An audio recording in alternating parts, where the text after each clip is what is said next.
Hi.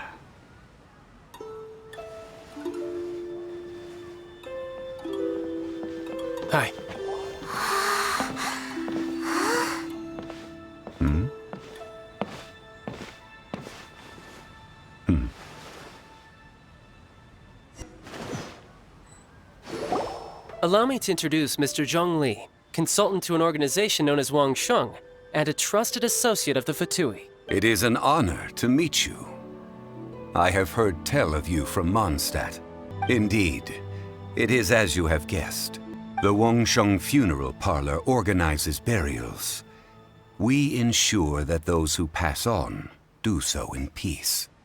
Because I can bring you to see Rex Lapis's vessel. Rex Lapis may be the prime of Adepti, but he is ultimately an Adeptus. Many Adepti have left us over the millennia. The times have changed. You must have felt it too when you were at Jueyun Karst. As you have seen, the time of the Adepti is ending, and the time of mankind is slowly dawning. In years past, Liyue's tradition was that a huge memorial service be held to mark the passing of every Adeptus. But this time, the Quixing have made no attempt whatsoever to respect this tradition. It is sacrilege. Deicide or not, the concern of the Wangsheng Funeral Parlor is this. When the ritual to receive this god is so kingly, it is all the more egregious for his final send-off to go unattended to. Traveler, Childe has told me a lot about you. Since you have had dealings with the Animo Archon, could I ask you to help me prepare the Geo Archon's last rites? Precisely. Only by participating in the Rite of Parting will you be able to see the form of Rex Lapis again. If we are agreed, come with me. We will speak of the details as we walk.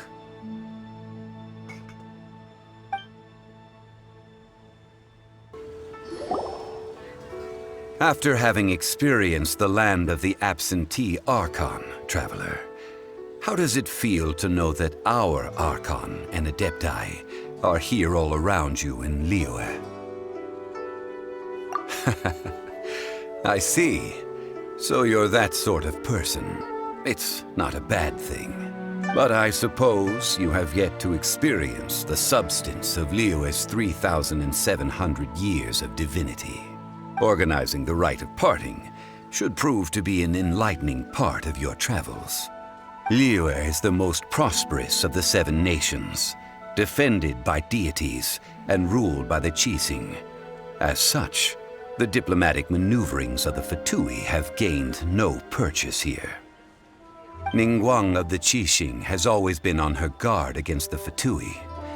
That is in all likelihood why Childe wants to make use of the Wangsheng Funeral Parlor's connections. I neither know nor do I wish to know. As far as I am concerned, the Fatui are merely financial sponsors. I only wish for Liyue's traditions to endure. These are the advance funds that Childe has provided. If you use them up, you can go to him to apply for any subsequent funding. Well then, let us be off. The first step in our preparations shall be to obtain some prize Noctilucous jade worthy of a deity. Noctilucous jade, of radiant grade at the very least. Very good. It seems you have learned some tricks of the trade. Oh?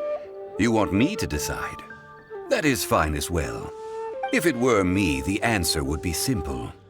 I'll take them all, boss. Oh, Mora. It is as you say. I suppose I overlooked this particular aspect of the transaction. If one must always consider Mora before acting, then in all things one is bound by Mora. All Mora is currency, but not all currency is Mora. No need to waver. Even when I am constrained by Mora, I have ways of working around my limitations. Evaluating the quality of Noctilucous jade is indeed very tricky. As crude ore, there is little difference in texture, lustrousness, and internal pattern between good and bad jade. Only after the item made using Noctilucous jade has taken shape will you be able to see whether it is up to par or not. If you return to those crafting merchants to quibble, they will counter by saying that your crafting bench is to blame or that your heat control was poor. But there is a way to truly evaluate this jade, and a true insider would know it. A fool sees the pointer and misses the moon. If you point at the moon with your finger, a wise man knows that you are pointing at the moon, while a fool will only see the finger, the patterns, the facade. These are all the finger. Noctilucous jade is a mystical stone used to light up the darkness, and so its brightness is the important thing. It is the moon. Noctilucous jade of excellent quality would have superior pyro affinity. In other words, the bluer and brighter the luster of the ore under high temperature, the higher its quality. I have imparted the priceless secrets of the jade trade to you. Now, all that's left is to put it into practice. Don't worry, I know the rules. As long as we can prove that it is good jade, you will not take a loss. It can't be helped. Trying to deprive a merchant of his profits would be like forcing a ravenous wolf to vomit up the food in its stomach. Nonetheless, under the right conditions, these thin slices will serve. While we add the high temperatures using pyro, we can use hydro to reinforce it from within. This way, the samples will not disintegrate immediately. Strictly speaking, asking for samples when we have not yet agreed to purchase the goods is unfair. Trade in Liyue must be based upon fairness. That would not do. It is a place where people come and go. They would be endangered if the elemental reaction were to get out of control. We cannot take such a risk. A friend of mine from Mondstadt would always bring a few bottles of locally brewed dandelion wine whenever he came to visit me in Liyue.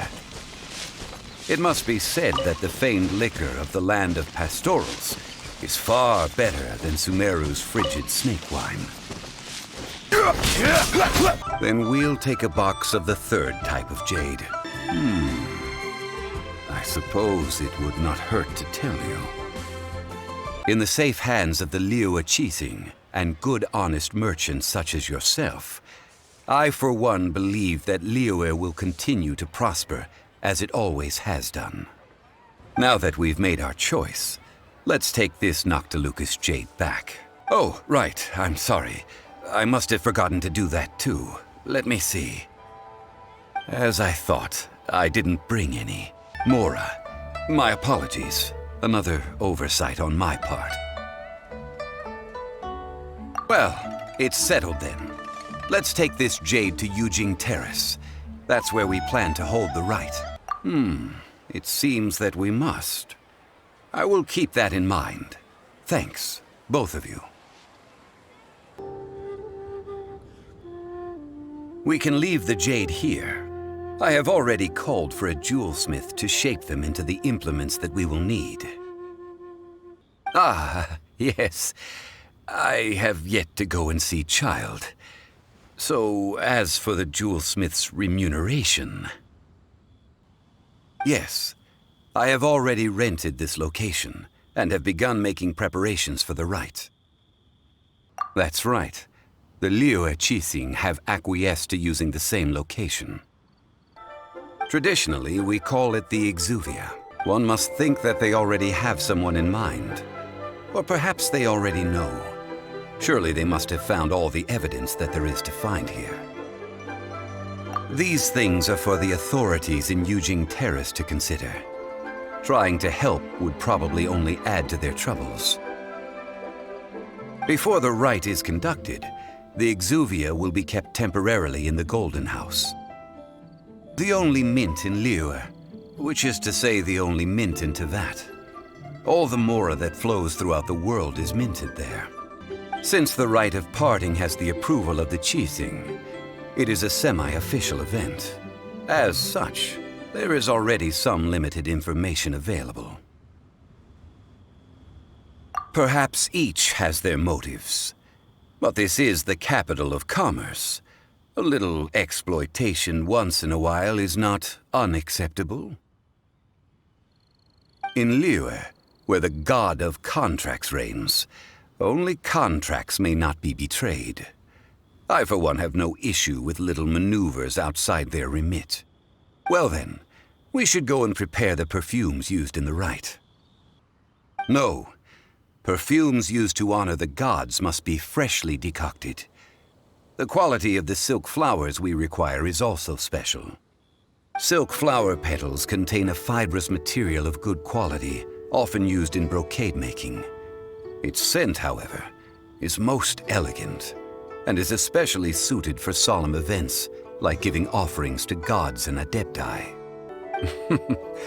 We shall not speak of the details right now. Follow me. We shall go to the merchants to purchase our ingredients. Golden House Maiden, Valley Weaver, and Fate's Yearning. One of each to start with, if you don't mind. Silk flowers exhibit different properties based on how their environmental conditions differ from their ancestral habitat. Nevertheless, these are fine specimens, excellently preserved. Just look at the abundant foliage here, and these stamens, glamorous as a maiden of the Golden House. This strain is an evergreen, and mostly grows under complex hydrological conditions. By contrast, this variety thrives in any dark, damp location, often in large clusters. Morphologically, it is distinguished by the profusion of petals and densely packed stamens, though its powerful scent gives it away just as easily. Lastly, this strain is quite the recluse. Unlike its exuberant cousins, flowers and foliage are minimal, and when in season, it has a subtle yet enduring scent. It was first discovered by the ancients when they scaled the mountains in search of the adepti. Silk flowers have all but disappeared from the wild today due to geographical changes over Liyue's history. Most are not grown by horticulturalists. I possess but a smattering of trivial knowledge. My traveler friend is the one to watch. They are on track to set foot in every corner of the world. I'll take them all, boss. How can I put this? When purchasing opera tickets, it is natural to decide based on which singer has the most melodious voice. The same logic applies when purchasing a pet bird. But this silk flower purchase is not an analogous case. The same logic does not apply. Perhaps you don't know. Tradition states that we should decoct perfume from different subspecies of silk flower when making an offering to a statue of the Seven. Rex Lapis will then make his own choice between the scents. Like several other tedious and complicated traditions, this one has become simplified over time. But this is the only rite of parting to take place for one of the Seven in 3,700 years. As such, I do think we should honor tradition down to the last detail in this case. Now that's settled, a question. Do you have any mora on you? Thank you, boss. I think I speak for all of us when I say that your generosity has saved our skins. Ideally with the help of an expert. Unfortunately, none of my acquaintances have personal experience in the art of decoction. Hence, I need you to help by asking around in the city. Try the common folk, especially women. I will wait for you near the statue of the Seven. Meet me there when the perfume is ready. Quake! Oh, you're back. Don't worry, I haven't waited long. Compared to the watch that Rex Lapis's statues have kept over Liyue, this was but a brief moment. That is true. Well, have you brought the perfumes? thank you both. Let us offer them up. Perhaps. Rex Lapis has taken on countless forms. Perhaps that really was one of them. We can leave that to the authorities. Let us focus on the fond farewell for Rex Lapis. Next, I would like the two of you to help me borrow the cleansing bell. At present, a friend of mine named Madame Ping is the guardian of the cleansing bell. She lives near Yujing Terrace. If you ask her, she will know what to do. I have certain reasons why I cannot be there in person. Please, do this for me. Indeed, this is the cleansing bell. It's in good condition. Let's place the perfume we've prepared inside. An Adeptus. That tone does not suit you. Still, her teapot is indeed very good. There are none better for brewing tea. When a suitable time arrives, I'll bring a spot of fine tea and pay her a visit. Next, we need to purchase kites. No. Kites are children's toys, yes.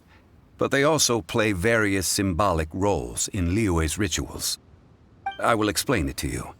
But our next course of action should probably be to purchase the kites first. Crumble! Yes, thank you. Well, that's because I prefer to share fun things with you. Indeed. These are decorations used in the Rite of Parting. The 7 kites represent the 7. The design of this kite displays a firm grasp on the cyclicality and eternity so dear to the Electro Archon. These markings of tree and leaf pay due honor to wisdom and the passage of time. All justice flows across the surface of the waters. War rages like a flame, as does that which the Cryo Archon once. Well then, Granny Shen, I shall take these back with me. As for the payment... Well, allow me. Child, you are as fond of jokes as ever. Well then, since we've purchased our kites without incident, there's no need to take a break before moving to the next step in our preparations. The Rite of Parting requires helping hands as well as materials. We should be able to find some people near the harbor. Adventure? Venturing into the mountains to capture a few crystal flies seems adventurous enough. A most fair price. Well, you may never have heard of this hero, but it seems you've heard of Mora nonetheless. Thus, I will simply pay the whole sum. Let me see. We are still missing some wooden implements over at Yujing Terrace. They aren't uncommon objects, so I didn't make any special preparations for them. Done. Next, we need some everlasting incense. For this, we need to go to Boo Boo Pharmacy, the finest pharmacy in all of... Is everything okay? Right! The reception, it seems.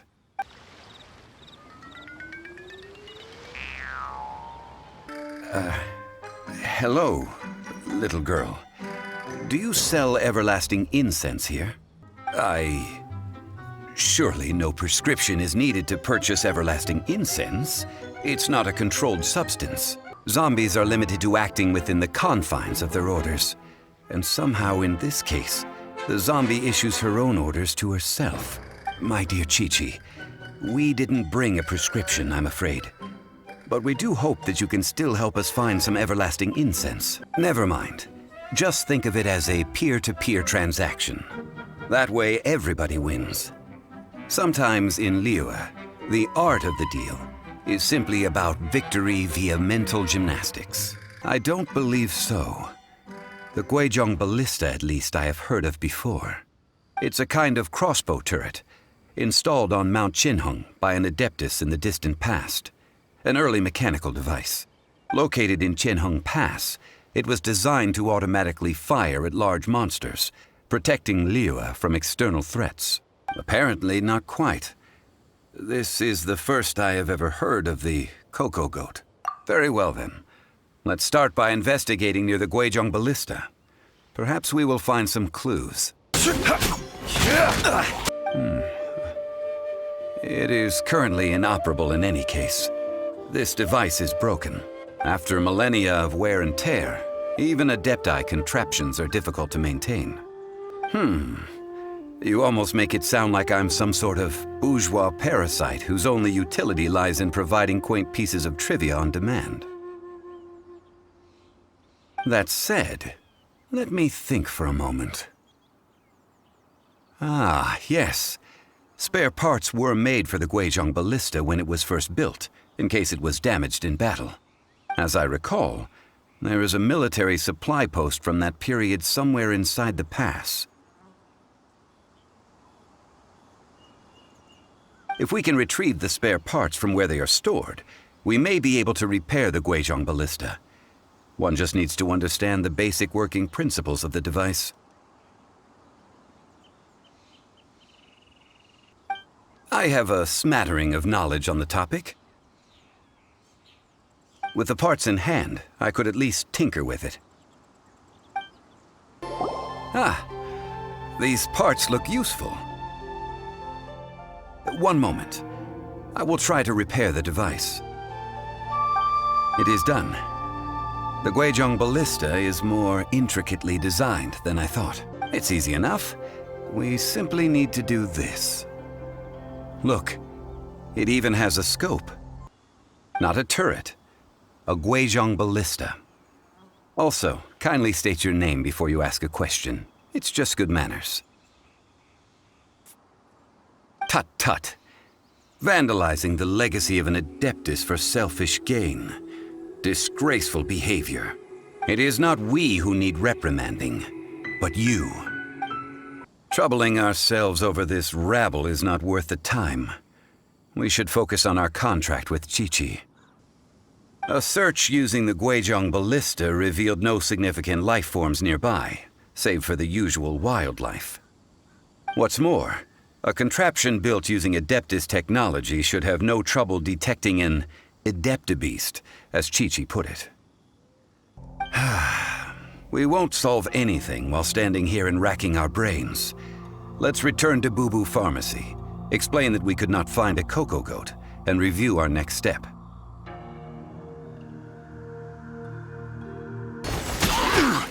Forgive us. We were unable to fulfill our end of the contract.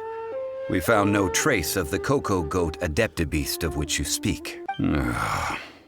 I owe you both an apology. I hastily agreed to what appeared to be an equitable agreement with this zombie child, when perhaps I should have undertaken further due diligence. Might I ask who... Do you sell everlasting incense in this fine establishment? 3 million. An innocuous number in and of itself, though practically speaking, it could be a hard sum to come by.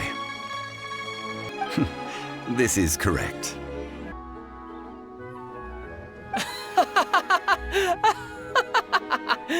This is order. 2,990,000. Also an innocuous number in and of itself, though practically speaking, it is a whole 10,000 less than the original sum of 3 million. Well, now that this is settled, we must head back to Yujing Terrace. Mr. Childe, Dr. Baiju, little Miss Qiqi, see you soon.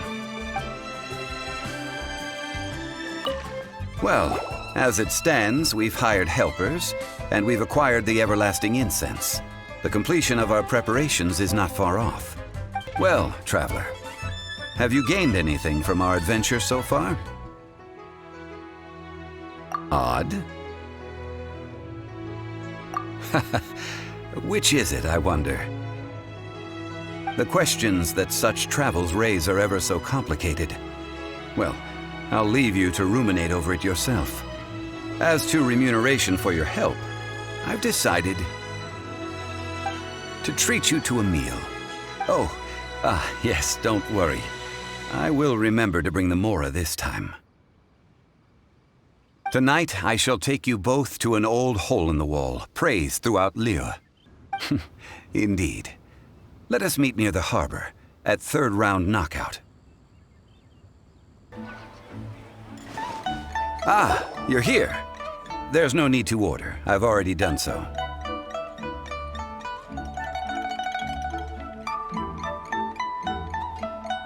Third round knockout is not for lightweights, like those taverns in Mondstadt. Here, the owner does not take such unorthodox orders as fruit juice. I ordered some wine-fermented sweet rice balls for you, if that counts. Besides fine wine, the excellent ambiance is the reason why this place is so well loved. But when I say ambiance, I refer to a different sort from the one the Tevat travel guide uses to judge other establishments. An invitation to visit the Jade Chamber is a rare honor indeed. You'd best be on your way now. But don't forget about the rite of parting.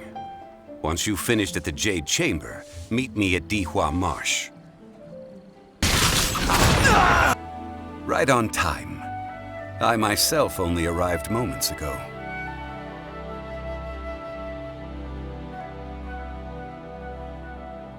Did you enjoy your visit to the Jade Chamber? Indeed. It's second to none in all of Liyue.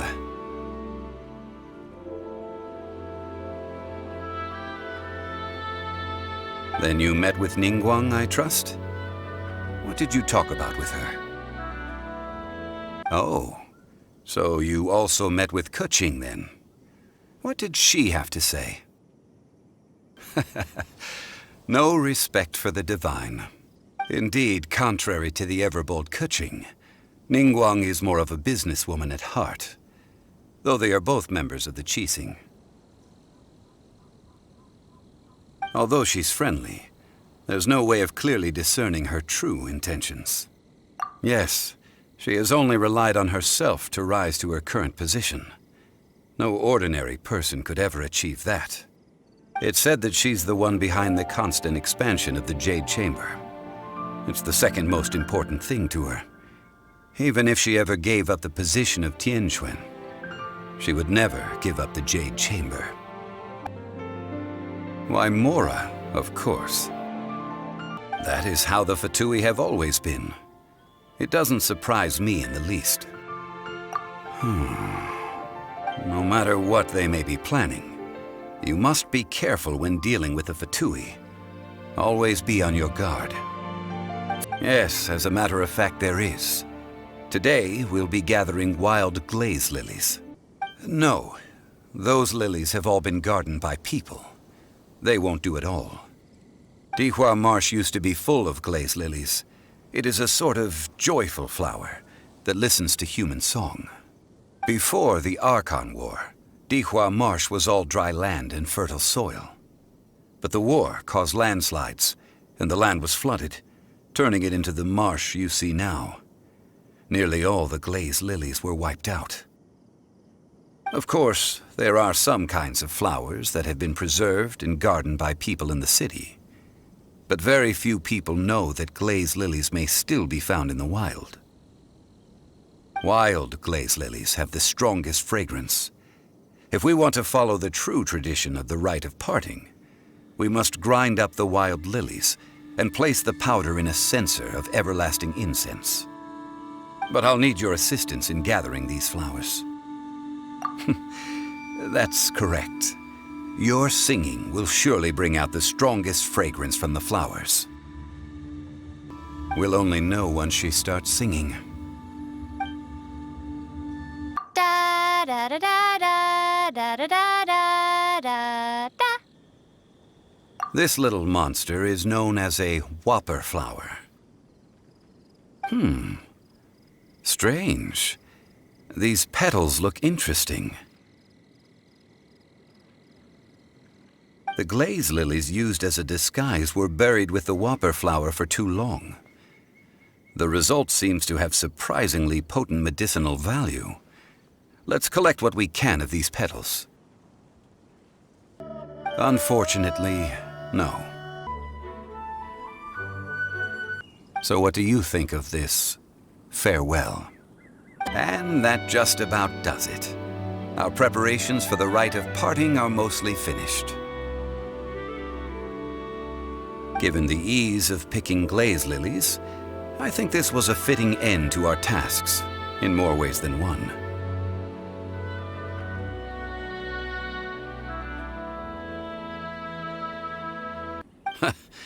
I've had enough ventures in my life already. Beginning a new undertaking is always difficult at first, and requires no small amount of effort.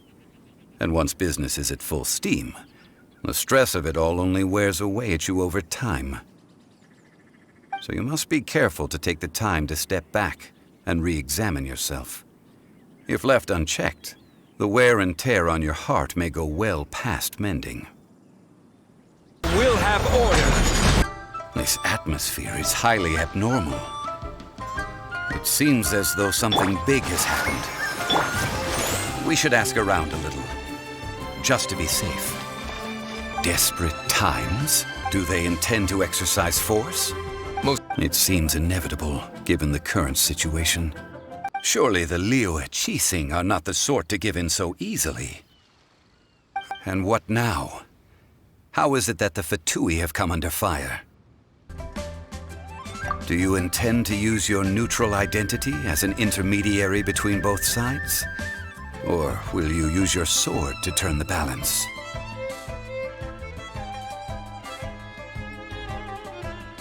Neither path is an easy one. Things are taking a turn for the worse.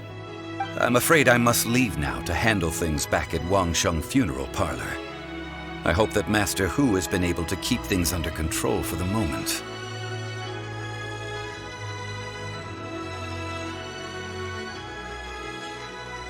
Consider your next course of action carefully, Traveler.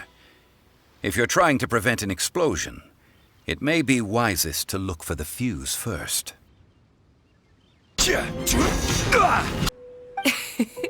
Don't take it to heart, child. Besides, aren't you happy that you got to skip the formalities and bring chaos to the land? I'm sure you must have enjoyed that. Oh, it seems that some of your friends have arrived. It's you two. I believe we've met once before. In the city of Bards, was it? I'm glad you still remember my name. Ah, right. I imagine that it must have been rather hard to forget watching helplessly as something precious was snatched away from your friend. Stop wasting time, child. There'll be plenty of time to chat once I'm through here. You remember the agreement, Morax. Now, if you would be so kind. The Gnosis, please. The contract is fulfilled. That which thou seeketh is now bestowed unto thee. For my promise is solid as stone.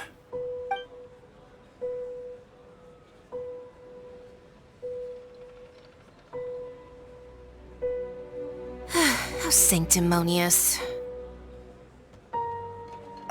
I do not give it for free.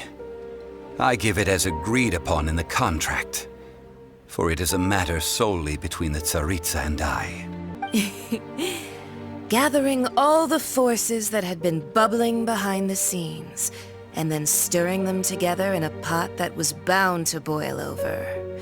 That's what he wanted to see, am I right? Perhaps it's best that I explain. As you know, I've dwelt upon this world for more than 6,000 years. I witnessed the founding of Liyue, together with the Adepti 3,700 years ago. Even boulders that can withstand whirlpools will erode with the passing of time. I kept convincing myself that cracks had not begun to form, and that the end of my time had not yet come, until one drizzly day. As I was strolling along the harbor, I heard a merchant tell one of his workers, "You've finished your duties. Go ahead and call it a day." I stood motionless among the crowds, asking myself, have I already finished my duties? But as I began to consider relinquishing my divine role, I soon discovered that many reasons still remained to not hastily depart. Was Liyue, the city I had dwelt in for so long, already prepared to enter its next age? I decided that a test was needed in order to reveal the answer. So I feigned my own death, and gathered the cast of Childe, the Adepti, and the Liyue Quixing to play their roles together on the stage that was Liyue. That's right, which is why I continued to safeguard the Gnosis until now. Of course, and it would have been all too easy for him too. Just as a child quickly matures after losing their parents, so has Liyue matured when faced with the death of its deity. I was pleasantly surprised with the finale of the show that you all put on. Why, you even deserved an encore. The Adepti deserve the greatest applause, considering their years of seclusion. They hardly recognized the city, yet faced with such a crisis, they exerted the greatest amount of restraint. Not only did they manage to cooperate with the Quixing, but in the end, and hats off to the emissary dispatched by the Cryo Archon to fulfill our contract, Signora. She managed to keep everything she knew in strict confidence, far from the eavesdropping ears of her colleague Childe, just as I had requested. All the while, I carried on as Zhongli, and fulfilled the traditions of Liyue in this mortal form. Thank you for walking that path with me, traveler. These things were all a part of my script. The only unforeseen plot twist was the conduct of the Liyue Quixing. I had expected them to do no more than the Adepti, to come to the defense of Liyue. But when all was said and done, they seized the opportunity to supplant Liyue's divine protectors, and used the subsequent power vacuum left by my death to quickly gain complete control of Liyue. Ha!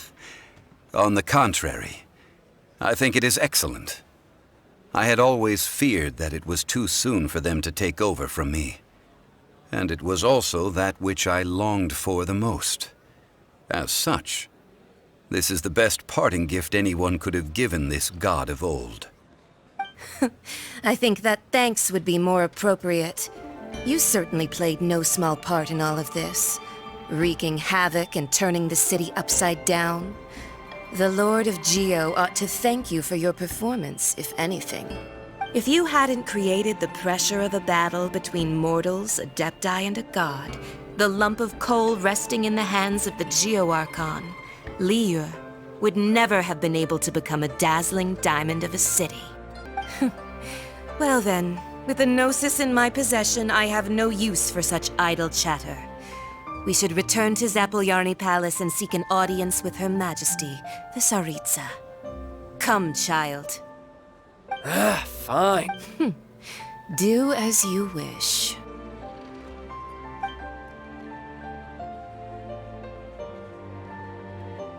Now then, is there anything else you wish to ask me? Realistically speaking, there is no such thing. However, I am the god of contracts. For thousands of years, I have made countless contracts. If the deal was of no benefit, then I certainly would not be inclined to agree to it. My agreement with the Cryo Archon will be the last of my contracts as the Geo Archon. My contract to end all contracts. As for the bargaining chip that the Tsaritsa used to balance the scales, uncover that answer for yourself in your future journeys.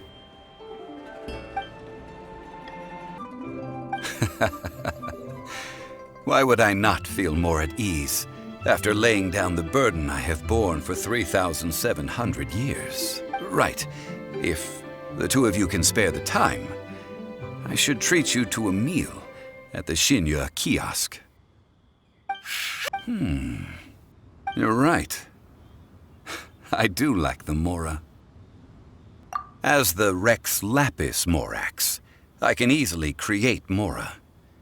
But since I have chosen to walk this earth as the mortal Zhongli, I should abide by the same rules that mortals do. When I was journeying with you, though I still had the Gnosis in hand, I knew that I must soon retire from my role as an Archon, so I had to rehearse a little for my new life. Well, we were only spending Fatui money. You don't have to say it like that. In the City of Commerce, we do not merely exchange money or goods.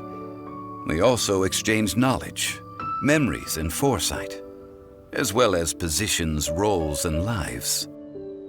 The Archon Morax could never experience life as the true mortal Zhongli could, no matter how many times he descended to be with his people. I must thank you for that. I will treasure the memories that I made as Zhongli, traveling the streets of Liyue with you. That is true. But there is no journey that does not end. No meetings without partings. I fear that continuing your journey may be difficult. The nation that neighbors Liyue by sea, Inazuma, is presently closed. The Electro-Archon Ball. And just as the people of Liyue preferred to call me Rex Lapis, she too goes by another name among locals in Inazuma. That is the case. And since Raiden is also the Shogun of the Inazuma Bakufu, people call her the Raiden Shogun. It's because of visions. When faced with circumstances beyond their control, humans often bemoan their lack of power. But if a person shows true strength of will at a desperate and fateful moment in their life, the gods will look upon them with favor. This is what visions are. Magical foci bestowed upon those who have been acknowledged by the gods. But starting from last year, the Raiden Shogun began promulgating the Vision Hunt Decree. Yes, it was an order to seize all visions within Inazuma's borders, and to inlay them upon the hands of a statue of the thousand-armed, hundred-eyed god. I should think that in the Raiden Shogun's eyes, it is precisely because they are divine blessings that they should be under the sole dominion of divinity. The Animo Archon is the god of freedom, and the Geo Archon is the god of contracts. For her part, the Raiden Shogun is the god of eternity. It seems as though she has finally decided to eliminate any unstable elements that could pose a threat to her eternal realm. The fact that even I, the oldest of the seven, have now passed away, will only strengthen her resolve to pursue eternity. Knowing her, she must have again quoted that adage she is most fond of when proclaiming that decree to her people. 7 ideals for 7 gods, and of these, eternity is nearest unto heaven. All right then. Was there anything else you wish to know? The time of the Adepti has long passed. Kuching is absolutely right in saying this. Now, though I did laud Ningguang's desire for power, believing this to be a good thing, and thought as a matter of course that she must have been behind the Quixing's plan to take governing power over Liyue from the hands of the gods and Adepti. Could the original person who brought up the idea of seizing power have been... All right then. Was there anything else you wish to know? Ah, that was a good one. Failing a divine trial. How they came up with that excuse, I will never know. That said, the reason why the Quixing were so eager to resolve the incident and stop pursuing the culprit was indeed because they received news in secret that Rex Lapis was not dead. I hinted as much to the Adepti as well. How did I accomplish that, you ask? Have you ever heard of this particularly convenient Adepti art known as gifting dreams and visions? All right then. Was there... The time of the... Kuching is absolutely... Now, could the original person... All right then. Was there... The Mora present now will not vanish. But the Golden House will indeed have to cease operations for a lengthy period of time, since creating Mora requires the use of the Geo Archon's power. Yes, This is indeed a major issue from a financial standpoint. Well, I suppose we'll just leave such troublesome matters to the Liyue Quixing to debate. Oh, a private fund. This does seem like a good, logical, common-sense idea. It's a shame. It's a shame that I didn't think of it at the time. All right, then. Was there... Well, then. I suppose you'll have to find a way to get inside this closed nation. Have patience. I suspect that some serendipity must first come into play.